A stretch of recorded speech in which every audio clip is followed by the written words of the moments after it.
Okay, Boker Tov, everybody. Shavua Tov. On behalf of Torah Moshe, I want to welcome everybody to part 2 of our series on Halacha and Human Relations with Rabbi Daniel Feldman, broadcast live from Teaneck, New Jersey to around the world. And pleasure. Today we're going to discuss, I think, easy topic in theory, perhaps a lot harder in practice. Dan Lekavskut, to judge people favorably. Vakasha, Rabbi Feldman. Thank you so much, Rabbi Kalman, and it's a pleasure to be here as always. Although I hate to disagree with you, I'm not sure if it's even easy in theory. It's certainly hard in practice, and the theory is also complicated. And there's a lot that's challenging about this crucially important principle.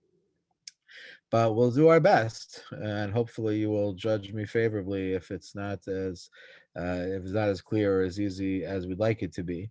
But it is a very challenging topic, and also, just to be clear, as far as our agenda, we chose it based on consensus, and that'll continue to be our plan, hopefully, to try to pick the topics that seem most compelling at the moment. So we're still open for input on next week's session. But last week we talked about the basic principles of interpersonal halacha, and the first specific topic that was selected was this topic, was the idea of dam l'chavschus, which happens to be from this week's parsha, which is not saying so much because there's a lot in this week's parsha. It's not even just one parsha, but the second of this week's parshas, Parshas Kedoshim, has quite a wealth of material regarding our topics, and many, many psukim relevant to general interpersonal halacha appear in Parshas Kedoshim. So it's not such a hard task to find something from this week's Kriyas Torah that's relevant to our theme here.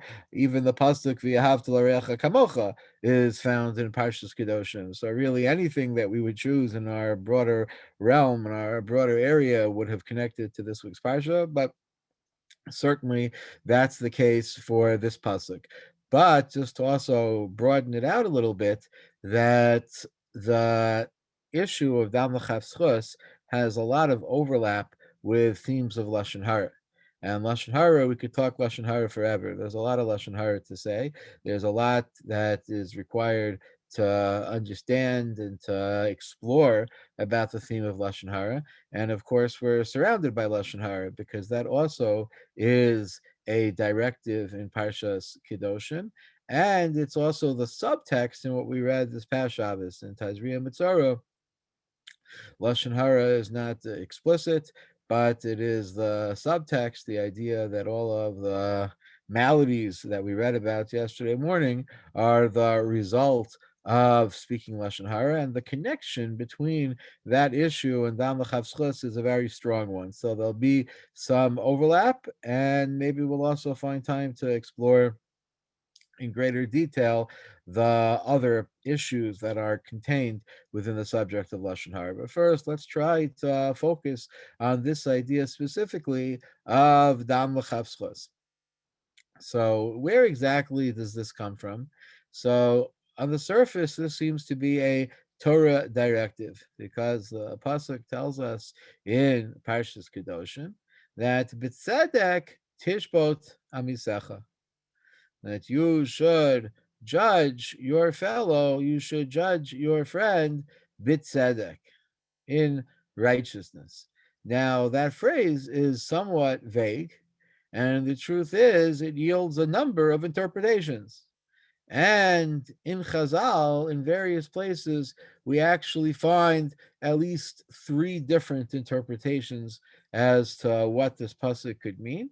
And it's really 3 different audiences, that each interpretation is tailored to a different listener.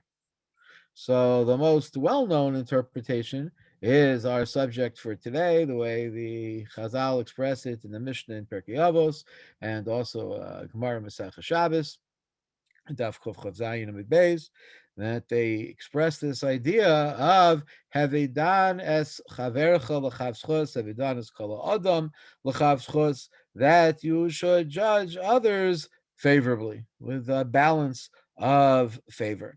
So that idea is the most well-known of the interpretations of B'tzadek Tishbot Amisacha.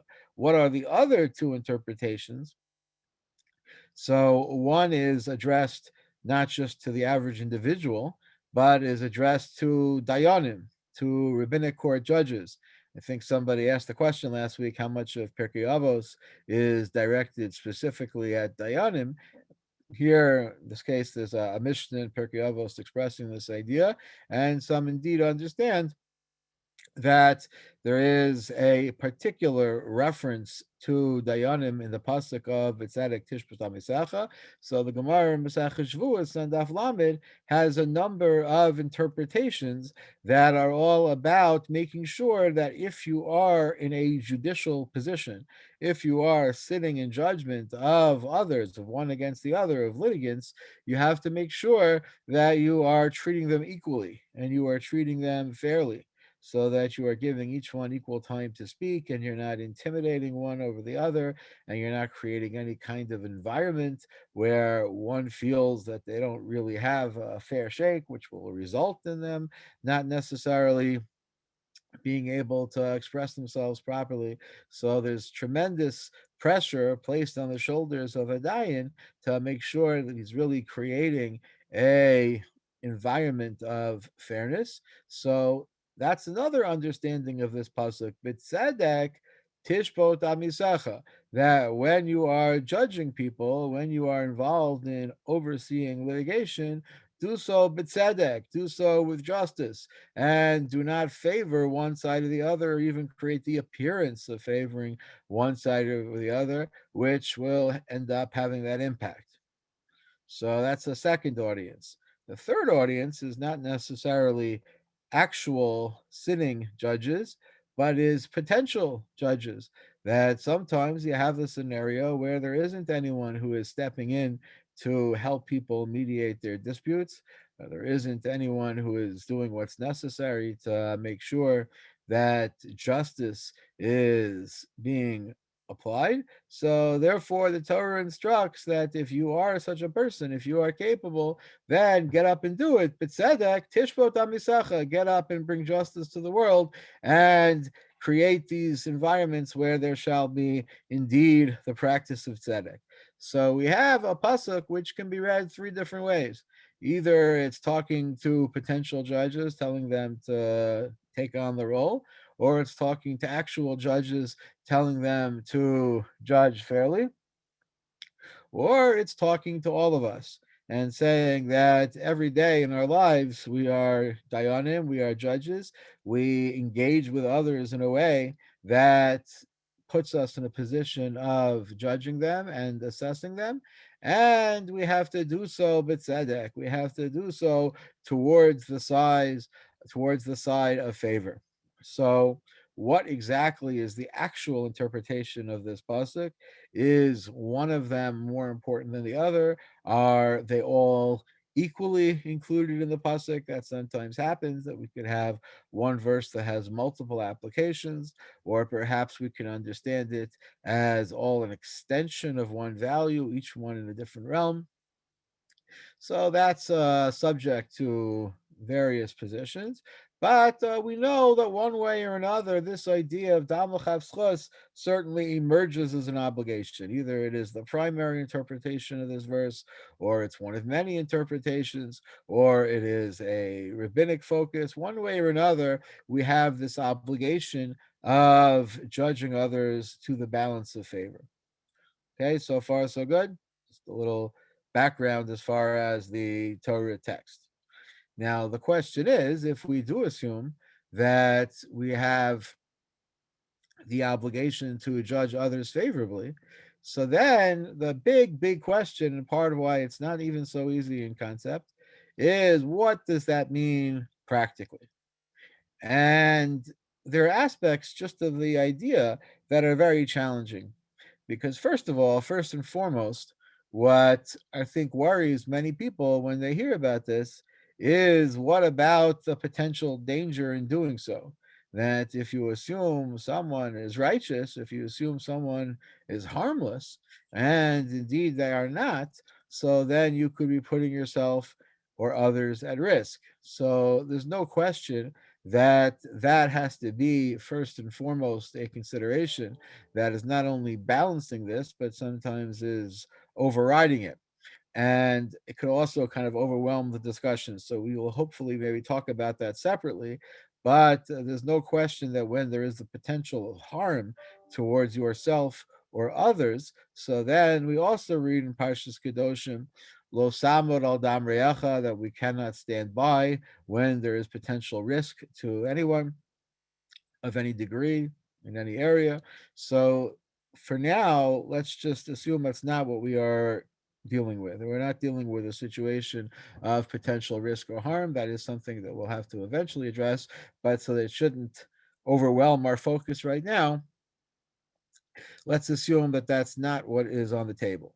But separate from the potential for harm, so still judging favorably is challenging, because even if we're not worried about anyone getting hurt, even if we're not worried about ourselves or about anyone else, what about the simple question of plausibility?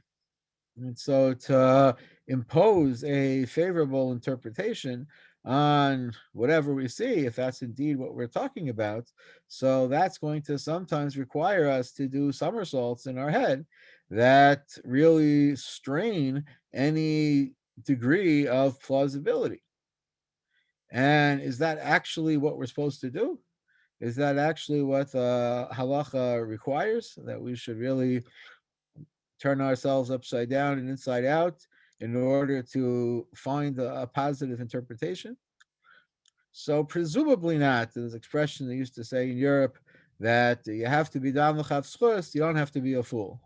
That essentially to interpret something in a way that is completely unbelievable, and of course, all the more so if it puts anyone at danger, but to take an interpretation that is completely out of the realm of believability doesn't seem like that's what we're obligated to do.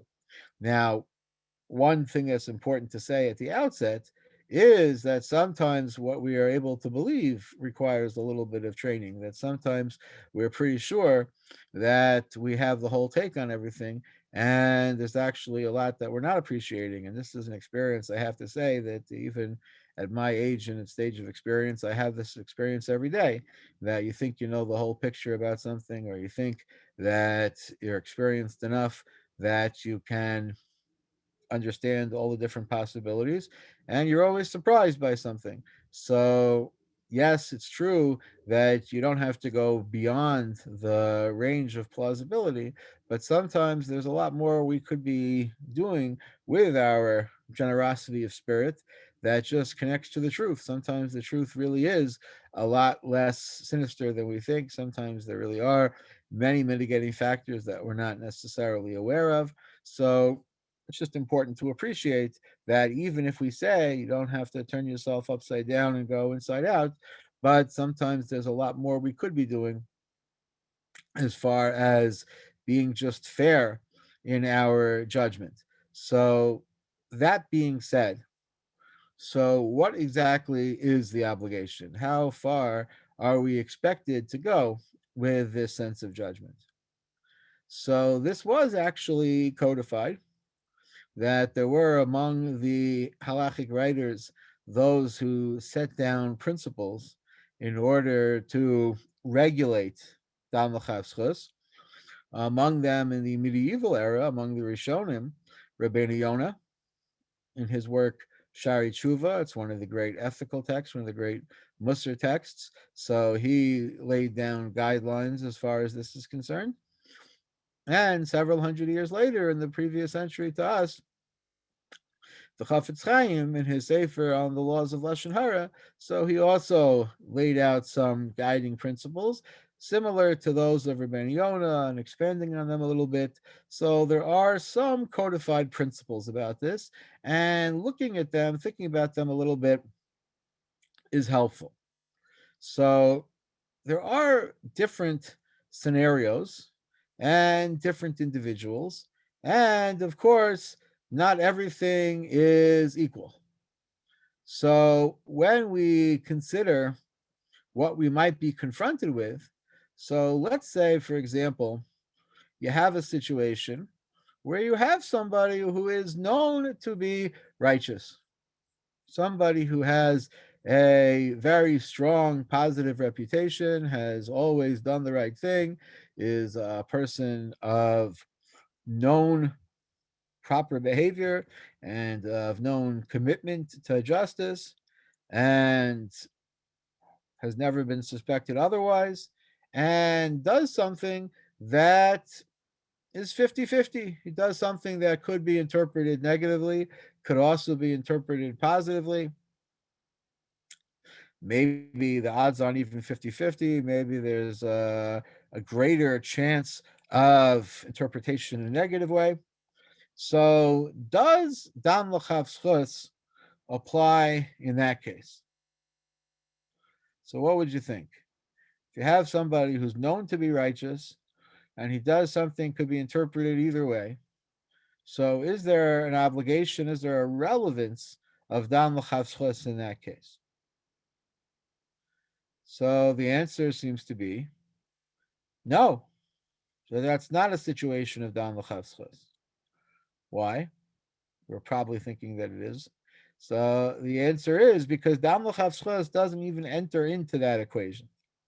Here you're talking about simple fairness, and it's simple justice, that if somebody has always behaved properly, he has the right to his reputation. And you don't need a pasuk for that. We don't need a imperative of B'tzedek Tishbot Amisecha, which presumably takes things at least one step further than you otherwise would go. So, in a situation where somebody has a sterling reputation, simple fairness should be that we should continue to treat them with that understanding. So such a person should be judged favorably, not because of Dan L'Chavschus, but because of simple logic. And I think, I say, that's definitely a concept that's gotten lost today. There is a very quick rush to judgment as soon as any question mark pops up, and especially in the internet age where everyone has an opinion on everything and it has to be expressed immediately, and no time can be allowed to process anything or to get the whole story. So there is a tendency to judge very, very quickly, and some kind of feeling like it's important to judge very, very quickly. And this principle gets forgotten. So here, not only should the individual be judged favorably, but it's not even a part of the mitzvah. It comes from plain logic. And that's certainly the understanding in that case. And in fact, the Talmud says in Maseches Brachos that if somebody is established as righteous, or the Gemara specifically talks about a Torah scholar, so then even if you see that they actually did something clearly wrong, still the assumption should be that they did tshuva, that they repented, because that is a part of their general pattern and mindset, that they're going to be focused on trying to do the right thing.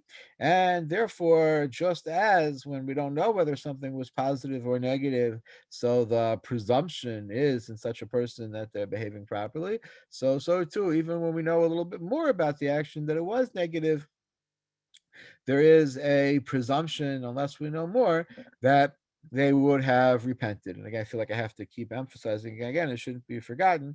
We're not talking about any kind of a situation that constitutes a danger to anyone else, that's guided by a whole different set of rules. We're talking about things here that don't involve such issues of concern.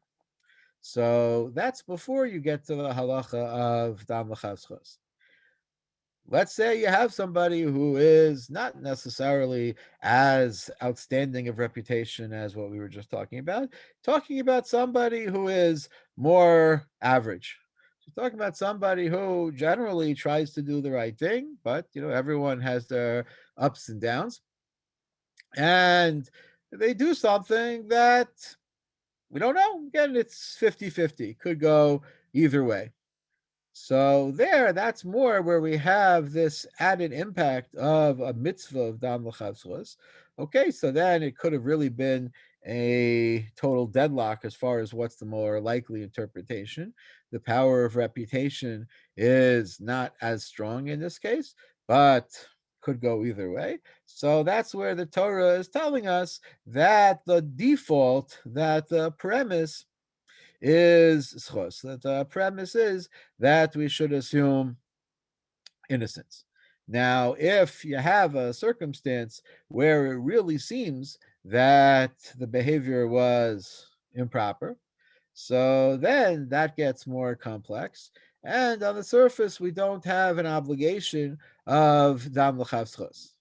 Now, as we'll try to discuss, we'll try to explore that it doesn't mean that there's no role for it at all, but that you have the right, again, not to be completely anti-intellectual or anti-rational and to assume that something that looks terrible is necessarily good when the elements that you have are overwhelmingly in a negative direction. So then the obligation of dam l'chatzchus presumably doesn't apply. There's a lot more to say to that, and we'll have to qualify that from both directions, time permitting, as we go on.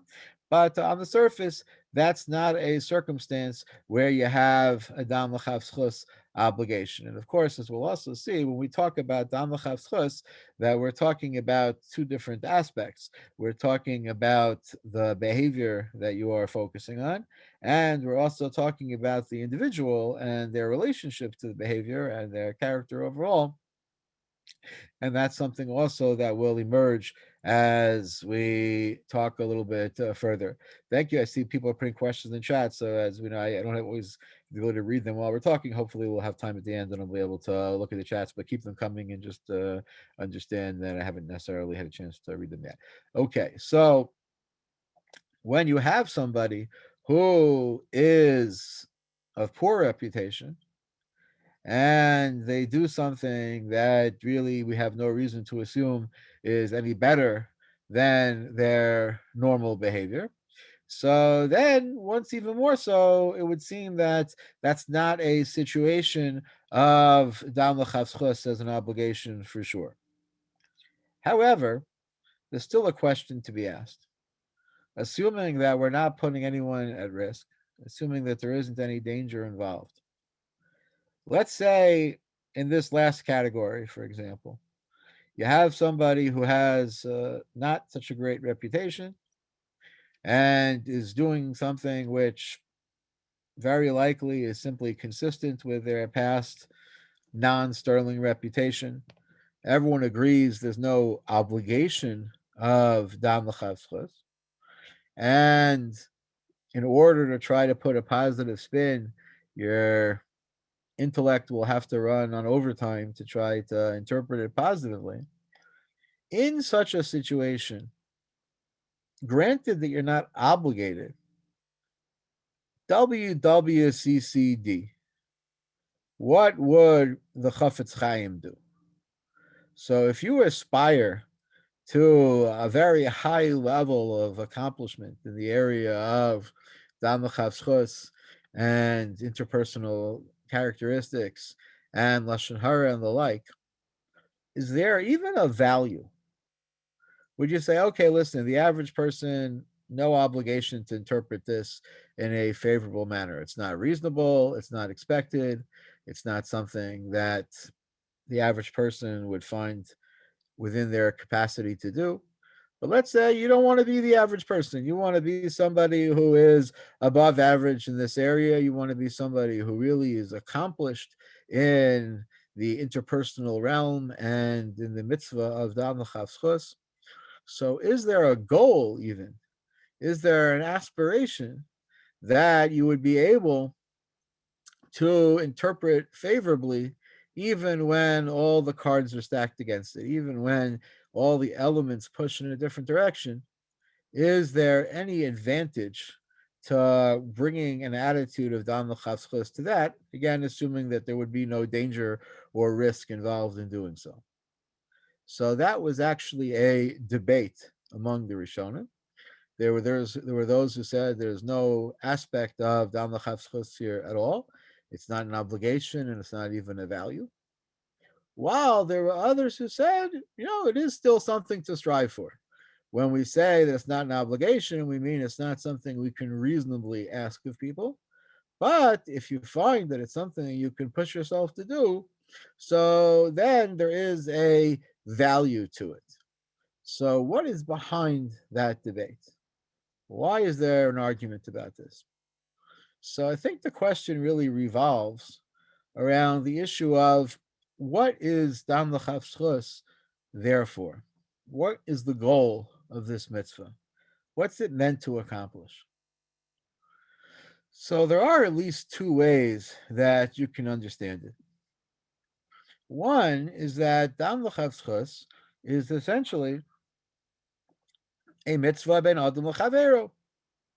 It's an interpersonal value, and it's something that we do for the sake of the other. Maharshal understands, who's a contemporary of the Shulchan Aruch, understands that we extend favorable judgment because that's a part of what keeps society in harmony.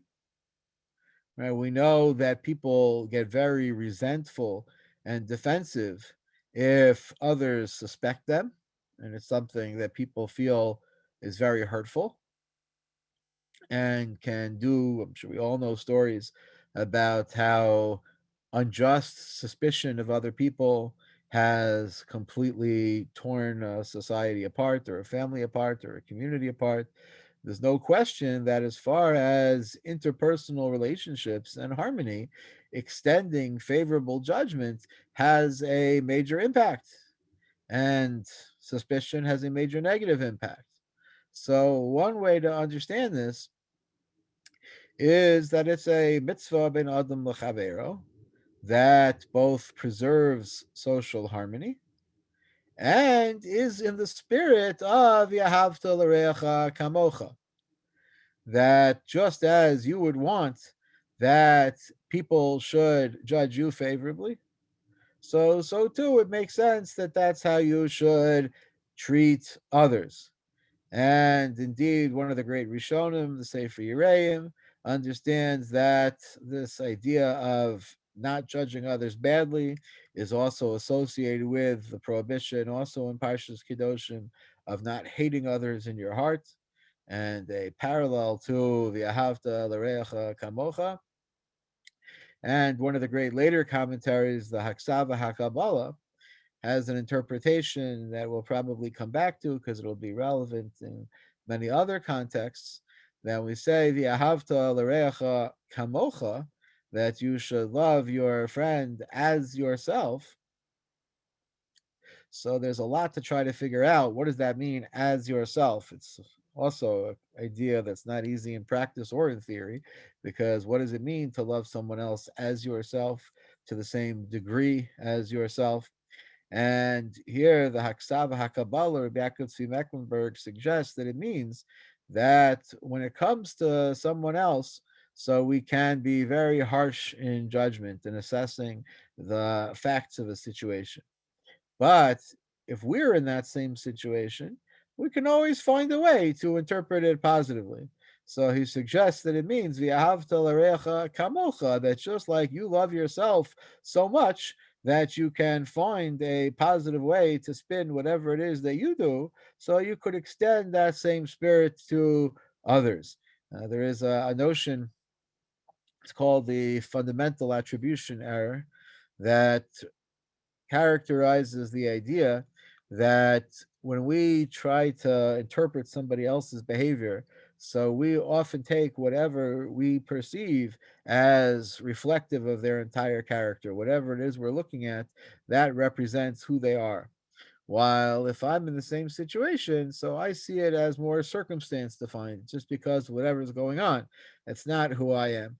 So if I see somebody push in front of people on a line, so that person is a jerk, he's obnoxious, he's disrespectful. If I push in front of people on a line, listen, and I'm in a big rush and I have something important to do and I'm having a bad day, and I'm a good guy who's pushing in front of people in line because it's an emergency. If he's pushing in front of people in line, it's because he's a jerk. So that's what is reflected by they call it the fundamental attribution error, the idea that everyone else's behavior is characteristic of everything about them, while my behavior in the exact same situation is not reflective of me, who I am. It's just reflective of whatever is going on at the moment. So the Ksava Kabbalah says, "You have to larecha kamocha," the same way you love yourself. So you're able to interpret your actions with generosity. So too, you could extend that same generosity to others. So there are those who understand that that's what Dam L'Chatzchos is about. It's about V'yahavta L'Orecha Kamocha. It's about social harmony. It's about avoiding Lo Sisnas Achicha B'Vavecha. Don't hate others in your heart. All of this cluster of ideas is related to Dam L'Chatzchos. But there is another interpretation also, which really puts it in a different realm. And this you could find in the writings of the Maharil Diskin, Rabbi Yeshua Leib Diskin, who was known as the Brisker Rav before the Soloveitchiks. It was in the early settlements in the land of Israel in the late 1800s. I just actually learned that my great great grandfather was a student of the Maharil Diskin.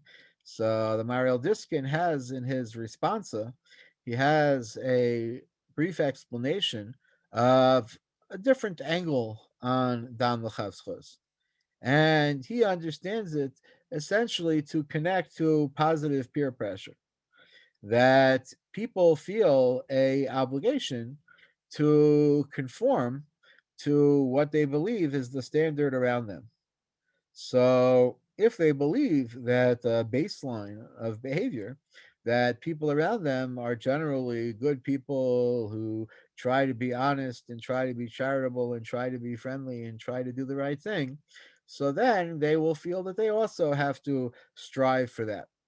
But if their perception is that, oh, everyone around me is dishonest and everyone around me is just looking out for themselves and everyone around me is not doing much to try to be a good person, so then they also will not feel that this is something that they have to push themselves to do.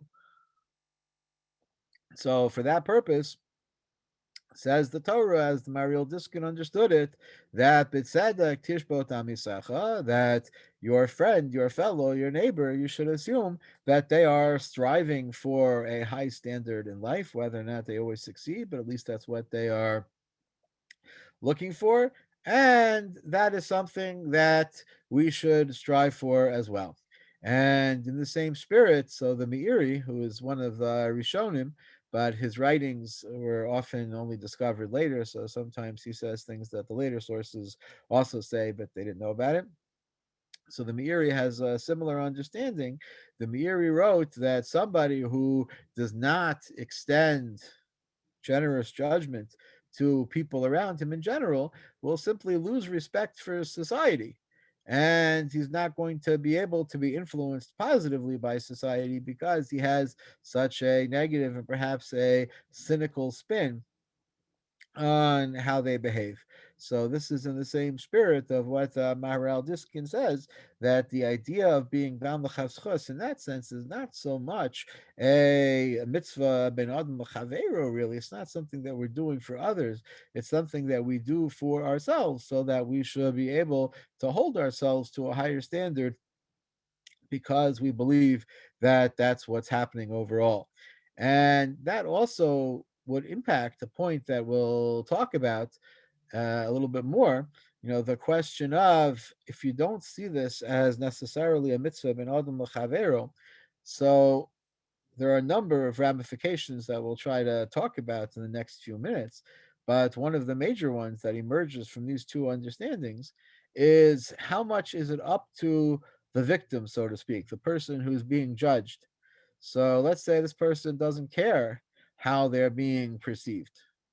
So does that impact our obligation to judge them favorably? Or is it really not about them? Is it really about society as a whole? And it's not up to any individual to say, well, I don't care what you think about me. It's the responsibility of the judger to do what they can to believe that society is working towards goodness, to the extent that it's a plausible interpretation. And it's also the responsibility of the judgee. It's the responsibility of the one being judged to try to not act in a suspicious way and to try to carry themselves in a manner that will not provoke suspicion or negative interpretation. There is a story that's related about the Chafetz Chaim. This, but the story by its very nature is not in the book Chafetz Chaim because it's all about the post-publication phase, but it is recorded in a number of other books that Chafetz Chaim, after he wrote his book on the laws of not disparaging others, so he went on the publicity tour that authors go on. He was going on all the morning shows, and he was going around the country trying to promote this concept, not because he wanted to sell books for his own sake, but because this was his whole mission to teach people about this. So one time he was in a carriage. He was in a transport that was taking him to whatever city to speak, and he didn't identify who he was. So he said that he was on his way to, say, Toronto to visit that day. And the wagon driver said to him, "Oh, you picked a good day to visit Toronto. It happens to be that the Holy Chafetz Chaim is speaking today." So the Chafetz Chaim wanted to be modest, so he said, here he's not so great."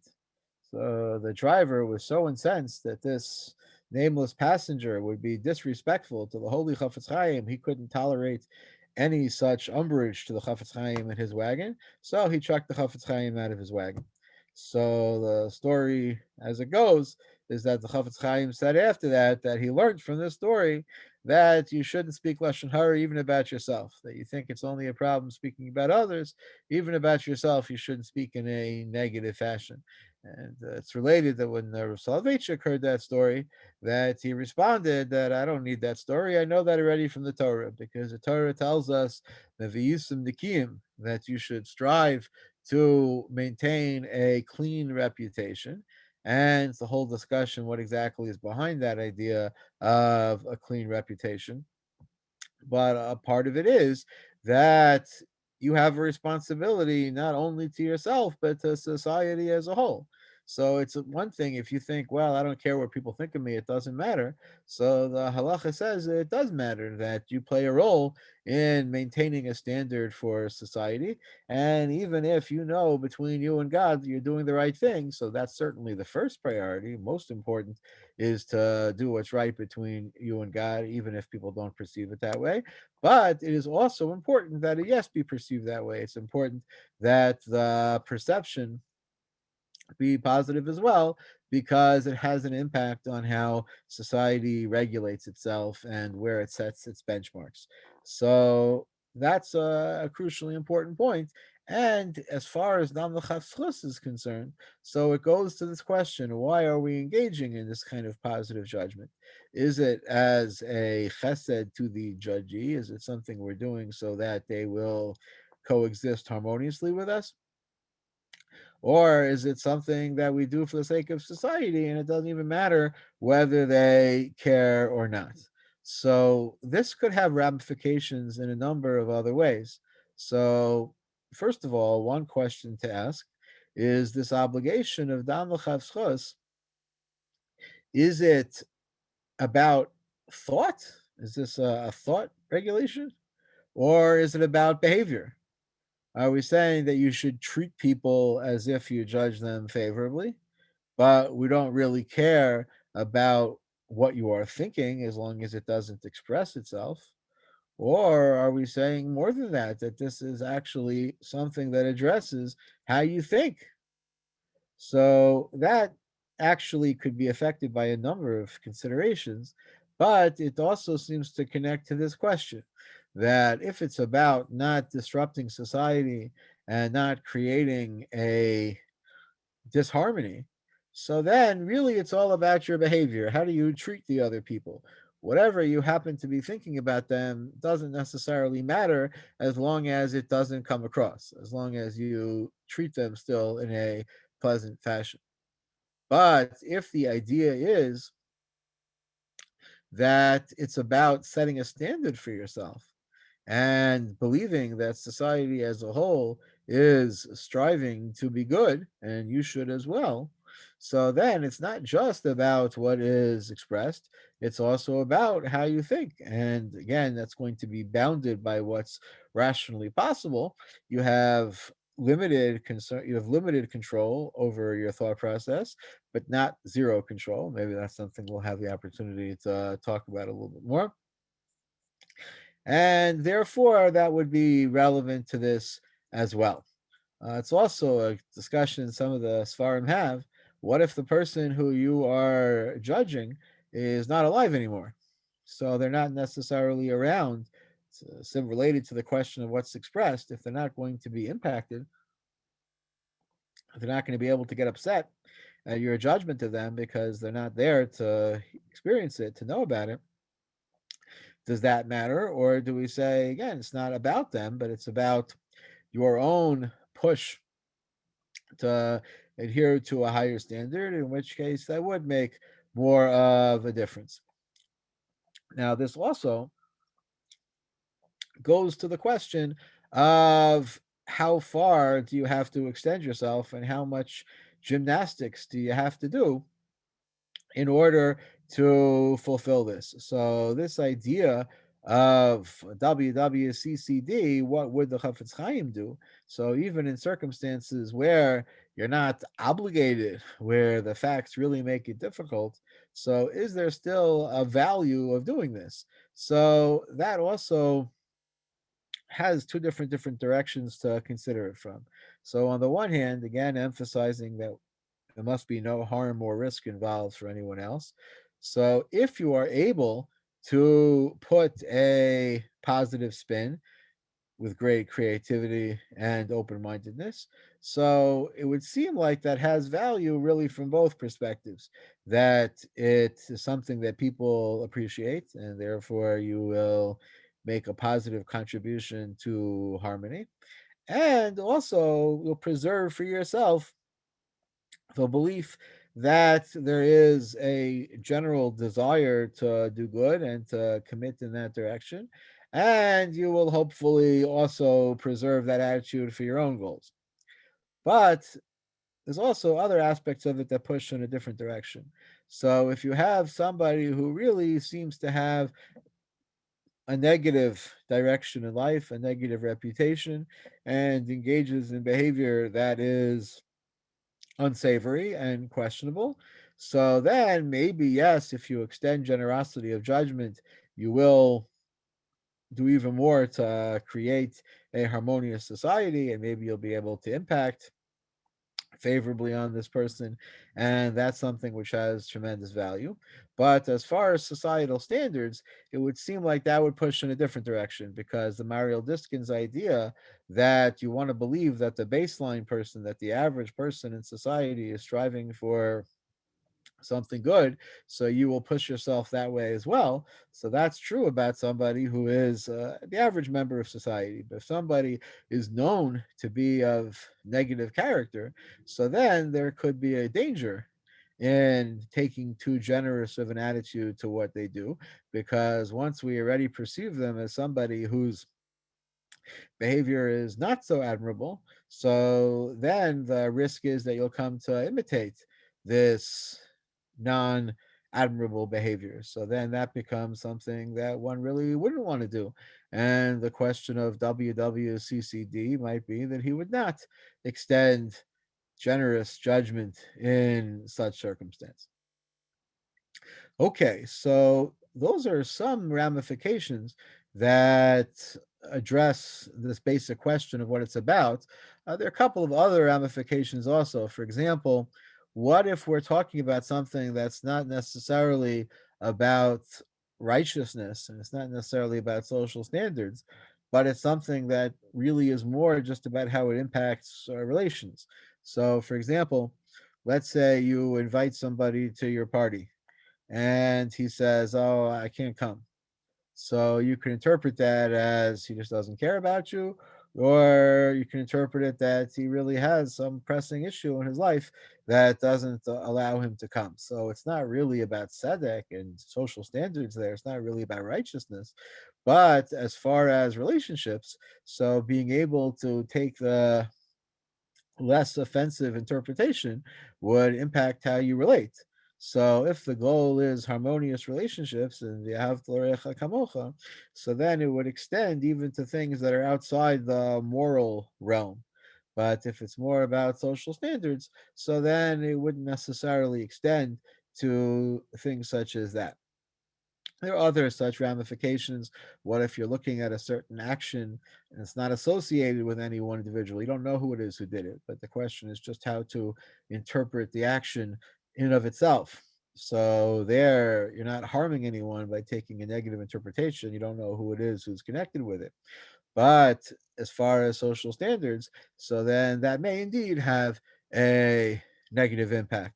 So that also becomes relevant to this question of trying to understand what exactly is the goal and what exactly is the intention of being down l'chavschutz. Rav Yitzchak Kutner noted in his Pachad Yitzchak that the Gemara has a statement that if somebody is choshed b'ksherim, if somebody is suspicious of other people, so then he, and unjustly, unfairly, somebody has suspicion about someone, he has to ask their forgiveness. So one could ask, why do I need to be told that? We know that overall there's an obligation that if I hurt someone else, I have to ask their forgiveness. So what might be the lesson there is that you might think that this isn't something that actually has an impact on anyone else. It's just a question of how you think and how you relate to others' activities, but it's not an actual offense against that person. So perhaps the message is that that's not true, that that is something that actually has an impact on them and is subject to this requirement of mechila. I know that I'm not leaving that much time for questions again, so let me just try to say one more point, and there is actually a lot more to get into in terms of the implications for the laws of lashon hara and we didn't get into so much the issue of what happens when there is potential risk and harm, which radically redefines the whole situation. But let me just share one more idea, and then hopefully we'll have a few minutes for questions, and I'll take Rabbi Kelman's direction about how to allot the time. But it's important to appreciate that there is a interpretation of the Mishnah which is very, very significant. It's really a homiletic interpretation, but it's actually a practical interpretation. And many, many commentaries on the Mishnah and Pirkei Avos all hit upon the same idea. And it's something that's definitely worth paying attention to. That the language of the Mishnah and Pirkei Avos that says that you should judge others favorably, the language is have he done as kol ha'adam l'chavschus, that you should judge. You would have thought it'd be translated as you should judge every person favorably, but the language of kol ha'adam actually sounds like you should judge all of the person favorably. And many, many interpretations, many, many commentaries on Pirkei Avos all understand it the same way, that the message of the Mishnah is that sometimes you will look at a certain action and there really is no way to interpret it positively. It's just very open and shut. And whatever you saw was definitely the wrong thing, and there's no other way to see it. However, as far as your judgment of the individual, of the person who perpetrated this action, like we said before, and the issues of the fundamental attribution error and the question of whether you see this one episode as reflective of their entire character, so then you have to appreciate and understand that there is so much more to a person, and that the idea of the totality of the individual should be front and center. So, whatever can be said about this particular episode might be limited. It might be that there's no plausible or rational way to see it other than what it is. But as far as judgment of the individual, of Idonis kol ha'adam l'chavschus, so that takes things to a different plane. And Lubavitcher Rebbe, in his commentary, added another step that if you look at the whole context of that Mishnah, the Mishnah in Pirkei Avos, where this appears, so there actually are three statements, and the three statements are Knei Lecha Chaver, so sometimes translated by a friend, acquire a friend, do whatever it takes to have a friend. v'yasei harav, and make for yourself a Rebbe, a teacher, v'havidanis kol adam l'chavschos, and judge everyone with a spirit of generosity. And the Lubavitcher Rebbe noted that there's a one coherent message with all these three statements, that you have to appreciate that people are the product of their environment and of their education, and that has a tremendous impact on their behavior. So first, make sure that you have good influences in your social circle. Make sure that you surround yourself with people who are pushing to grow and to act positively as forces of goodness in the world. And and find for yourself a teacher, a moral guide who will also push you in a positive direction. And understand that everyone is affected by these elements. Understand that the social influences and the educational influences make a huge difference. And that's also something to factor in. And indeed, la halacha, some great halachic authorities, in terms of practical application of this Mishnah, understand that we say it does not necessarily address only the action in front of you, but every other mitigating factor and every other positive element that's a part of the equation is all a part of what we talk about regarding being down the chavschos. And I'll just add one other note, that the Gemara says that anyone who judges others favorably, he will also be judged favorably in heaven. And the Maharal of Prague and others explain that it's not simple reciprocity, but that it has to do with our ability to appreciate divine justice, that God is going to judge us in a way that is comprehensible to us. Ideally, obviously, that's saying a lot, but that theoretically, the goal is that we should be able to relate and to comprehend divine justice. So if we have an attitude that is very unforgiving and that we don't see any room to see others favorably, so then God cannot be generous with us, so to speak, because it'll seem to us like it's a meaningless system. It'll seem to us like there just simply are no standards. But if we do have standards, but at the same time we're able to extend generosity of spirit to others, so then it's a meaningful system. Then it's something we can understand and appreciate.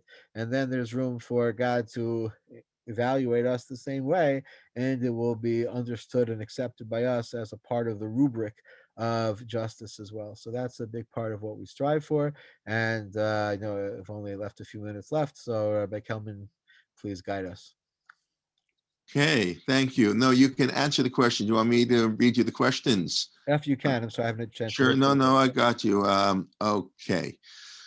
All right. Let's go back to the beginning. Lashon Hara sometimes uses a weapon, and the truth and safety all community leaders want to suppress. Okay, that's a comment. Maybe we'll get back to that.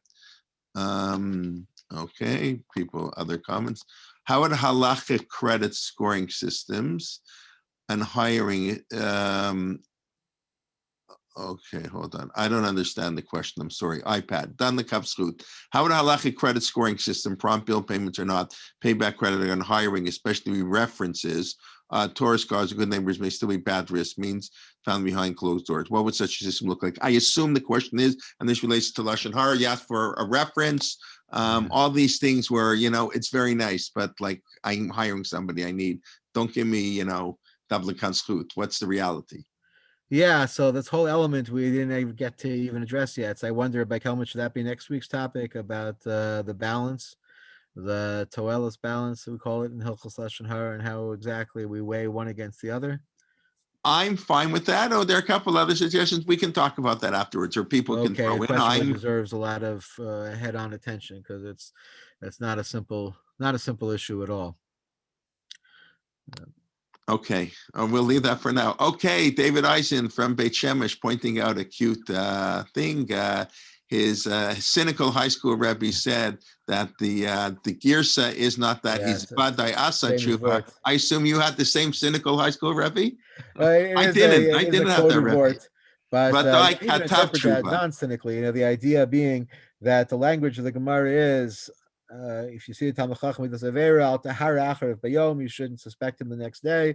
Shema Asa Tshuva, maybe he did Tshuva, and then the Gemara says Shema Asa Tshuva, Alavade Asa Tshuva, he definitely did Tshuva. So I hear this from my father, who was far from cynical, but I quoted this idea also that means Avade Asa Tshuva, he definitely wrote a Tshuva saying it was permitted.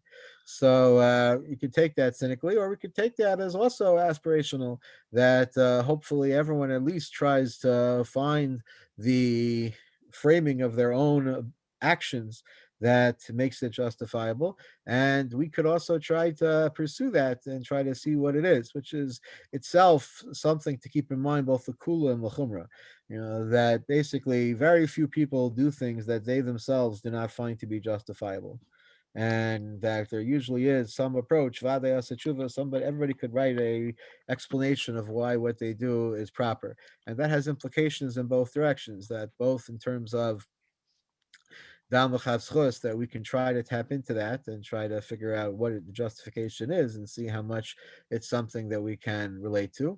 But it's also something that we have to be wary of, because clearly there is still bad behavior in the world, despite the fact that everyone can justify what they do.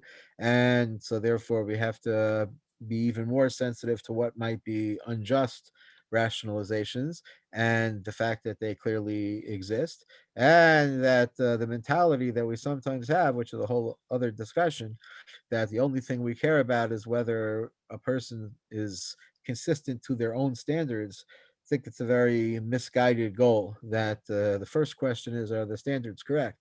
And then we strive to live up to the standards.